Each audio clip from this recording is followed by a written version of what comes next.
ошол эле соц тармактарда Атамбаев менен биригип кетти деп эми угуп да укпай да билип да билбей да айтып атышат да. Мен канчалык ал кишини көрө элекмин, үнүн да уга элекмин деген сайын бириктиргенге аракет кылат. 6 жыл катары менен мени Бакиевдин эң ишендүү кишиси деп келишти. Эми Бакиев модадан калып калды да, башка бир бөкөчө пайда болду. Ал бөкөчө Атамбаев бүгүн бийликтин алдында. Эми Атамбаевка байлап коюш керек да мени. Айбирсиз, арсыз, уятсыз кишилердин чыгарып аткан иштери бул. Мен кимдер чыгарып атканын дагы айтып берем. Кийин эсиңерде сактап койгула.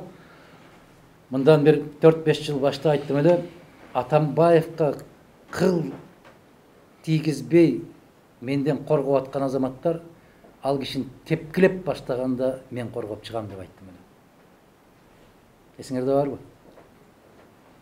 Мына Атамбаевдин алдында жүрүп, ошо кишиге жүргөнү менен бактылуу болгон кишилердин баары азыр Атамбаевди иттей каралашып атат. Мен ал киши менен жолуга элекмин, сүйлөшө элекмин.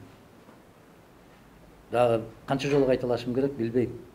Жөн эле коюшум керек болуп калды, айтпай койсоңор ушундай бүттү. Соңку мезгилдердеги жасап аткан иш аракеттери уктап аткан кишини уламдан улам барып сайгылай берсең ойгонот да. Атамбаевдин саясатка эгер кайрылып келе турган болсо, 100% бүгүнкү бийлик күнөөлүү болот.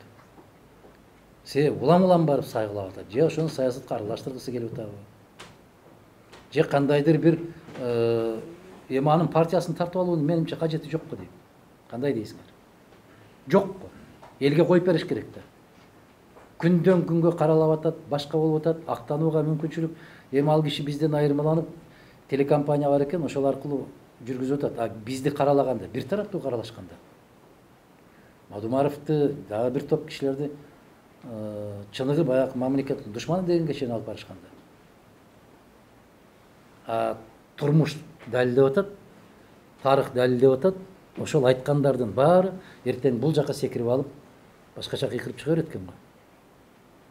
Баягы сатып да кеткен жокмун, басып да кеткен жокмун деген азаматтар 2 саатта 3 башка маалымат берип атпайбы. Элдин башын айландырып бүтүштү да, элекке каршы.